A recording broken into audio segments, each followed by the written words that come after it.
Salut à tous, aujourd'hui au programme, épée, muscles, sueur, sang, on va parler de Barbarian. Si vous étiez adolescent au milieu des années 80, il y a très peu de chances que vous soyez passé à côté de ce jeu. Développé sur bon nombre de plateformes, par exemple sur le Commodore 64, sur ZX Spectrum, sur PC, sur Apple II et j'en passe. Nous on restera sur une des versions les plus jolies, celle de l'Amiga. On justifie souvent le succès de ce titre par le fait qu'il s'agit du tout premier jeu de combat de l'histoire. Seulement, il y a un petit hic, c'est que c'est pas du tout le cas. En 1982, Schwarzbecker proposait déjà des duels d'épée entre pirates. Karate Champ sur arcade, 2 années plus tard, représentait une simulation d'art martial, et même Steve Brand, le concepteur de Barbarian, expliquera s'être inspiré de Exploding Fist pour son jeu. C'est loin d'être un genre phare à cette époque, mais des jeux de combat ont bel et bien précédé Barbarian. Du coup, la question reste ouverte, comment se fait-il que ce titre ait connu un tel succès, et qu'on en parle encore très régulièrement aujourd'hui? Ouais, va bien falloir mener notre enquête.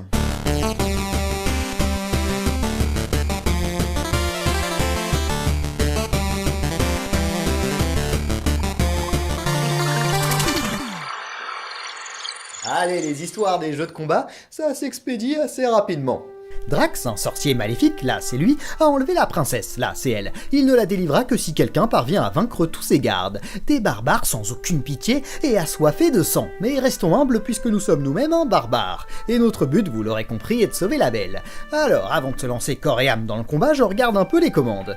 Oui, je peux faire des roulades, taper vers le haut, le milieu, le bas, mettre des coups de pied, des coups de tête, se la péter en faisant tourner son épée, bon, on verra bien. L'énergie est représentée par des cercles, il n'y a pas de coup fort, de coup faible, ils font tous le même dégât, un demi-cercle. Je peux placer ma garde pour protéger ma tête ou mon corps, mais c'est franchement pas très utile, puisqu'il suffit à l'adversaire de frapper aux endroits exposés. Non, le mieux ça reste de tenter de l'atteindre directement ou de réagir à ses coups. Celui sur la tête et le coup de pied sont particulièrement efficaces quand l'adversaire est baissé. Tourner son épée permet de contrer certaines charges, le coup de tête permet lui de... Bon, je vous avoue que je sais pas trop parce que je parviens quasiment jamais à le placer. Le coup haut a une longue portée, mais se baisser suffit à l'éviter. Le coup bas est efficace, même s'il suffit assez simplement, comme je le disais, d'un coup à la tête ou d'un coup de pied pour le contrer, ou plus simplement sauter pour l'esquiver. Lorsque l'on remporte un combat, un petit gobelin vert vient ramasser le corps du vaincu, très certainement pour le balancer dans la fosse commune. Il y a au total 7 adversaires à vaincre, et ceux-ci sont de plus en plus adroits et féroces. Mais si jamais vous parvenez à les terrasser, vous pourrez affronter Drax. Et le combat s'avère assez rapide. Il faudra éviter ses sorts, et le toucher une fois suffira à délivrer la princesse qui se présente à vous en maillot de bain. En ce qui concerne le jeu, ça marche plutôt bien, on prend du plaisir, mais de là à expliquer son succès, c'est qu'on trouve strictement rien de ce qui fait l'intérêt de nos jeux de combat d'aujourd'hui. Les coups spéciaux, tiens, bah rien du tout, pas de boule de feu ni de Dragon Punch, les shops c'est à oublier, nada, la barre de super que l'on remplit au fur et à mesure non plus, rien de tout ça. Mais là, on est en train de prendre la mauvaise direction. Notre premier travail va être d'oublier tout ce que l'on connaît. Il faut se placer dans la peau d'un joueur de 1987. À vrai dire, le premier Street Fighter n'a pas encore pointé le bout de son nez, on est vraiment ici dans ce qu'on pourrait appeler la préhistoire du jeu de combat. Tiens bah, pour vous donner une idée, nos adversaires, vous l'avez sûrement remarqué, sont tous identiques, avec donc la même palette de coups, seule la tenue et la couleur de peau varient. Ça paraîtrait invraisemblable si en se procurant le dernier Street Fighter, on découvrirait qu'il n'y a qu'un seul personnage jouable, Ryu, et qu'on pourrait faire que des Ryu contre Ryu. Mais avec les faibles capacités techniques des machines de l'époque, c'est l'inverse qui serait presque passé pour invraisemblable. Pourtant, je reste quand même sur ma première idée. C'est vrai que comparé à un Street Fighter 2 sorti 4 années plus tard, Barbarian semble affreusement rigide, muni d'un gameplay assez archaïque. Pourtant, il doit bien y avoir une réponse quelque part. Je me mets à fouiller internet, je lis tout un tas de livres sur l'histoire du jeu vidéo, je joue au jeu encore et encore, mais rien, que chi, je peux pas... Oh...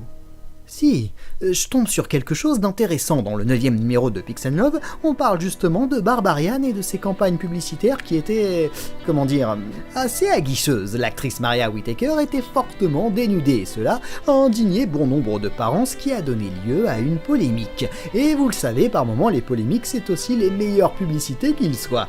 Et je découvre autre chose dans un article de Gros Pixel. C'est vrai qu'il y a tout de même une sorte de coup spécial dans le jeu dont je ne vous ai pas parlé. Pendant un combat, on peut tenter de décapiter la tête de son adversaire. C'est un coup extrêmement risqué puisqu'il met du temps à sortir et peut donc être facilement contré. Mais avec un bon timing, il est tout à fait possible de vaincre le barbare d'un seul coup.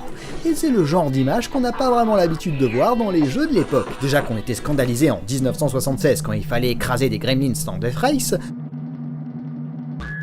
alors imaginez la décapitation d'un humain. JPB explique lui-même dans son article « On n'en revenait pas à l'époque. Aujourd'hui, je suis même un peu surpris que le jeu n'ait pas été retiré de la vente. » Et c'est une deuxième polémique pour Barbarian. Là encore, bon nombre d'associations ont été scandalisées par un tel déchaînement de violence, ce qui a fait du bruit et a suscité la curiosité d'un grand nombre de joueurs et a contribué au succès commercial du jeu. Et finalement, tout ça s'explique avec l'excellent travail marketing et les quelques polémiques autour du jeu. Non, on peut pas se satisfaire de ça. Aujourd'hui, on a beau être en veille de publicité sur le dernier Assassin's Creed, ça l'empêche pas de faire un bide, au moins critique. Va falloir poursuivre notre enquête. Le jeu a forcément de réelles qualités qu'on a du mal à percevoir aujourd'hui, puisqu'on est habitué à des jeux au gameplay bien plus étoffé. C'est difficile, mais vraiment, il faut qu'on oublie tout ça et qu'on se replonge entièrement en 1987. Pour nous aider, j'ai rejoué à pas mal de jeux de combat qui ont précédé Barbarian. Voilà à quoi ressemblait la grande majorité de ceux-ci, des simulations plus ou moins réalistes d'art martial. Il y a le respect de l'adversaire, l'institution et tout un tas de règles de combat à suivre. C'est vrai que de ce côté-là, Barbarian est bien plus fun. Il propose des affrontements entre barbares où tous les coups, y compris les plus bas, sont permis. Le sang gicle, la violence est présente, tout cela enrobé d'une bonne couche d'humour, comme avec le gnome qui se sert de la tête d'un décapité comme d'un ballon de foot. On est loin des tatamis où l'on se salue poliment avant le combat. Puis comparé à tous ces jeux, Barbarian est sacrément dynamique. Souvenez-vous par exemple de Karate Champ. Il faut simplement parvenir à donner un coup à son adversaire et on arrête le combat puisqu'on marque le point. Ici, le combat dure jusqu'à la mort d'un des deux barbares et les coups sont précis, contrairement par exemple à un certain IR Kung Fu, où il est assez complexe de maîtriser ce que l'on fait. Et oui, Barbarian est bel et bien un bon jeu, tant au niveau de sa forme, avec une ambiance guerrière et sanglante, qu'au niveau de son gameplay. Le joueur qui maîtrisera le mieux son personnage sera assuré de sortir vainqueur du duel. Oui, parce que le jeu est encore plus fun à deux. C'est ainsi qu'en plus du succès commercial, Barbarian a eu un réel succès critique, et a donc marqué son époque, et c'est la raison pour laquelle il est encore présent dans la mémoire de bon nombre de joueurs, et qu'il a toute sa place dans la grande histoire du jeu vidéo. Et peut-être qu'à votre prochaine partie de Street Fighter ou de Mortal Kombat, vous repenserez à Barbarian, même si les choses ont pas mal changé depuis. Allez, on se retrouve la semaine prochaine. Salut à tous!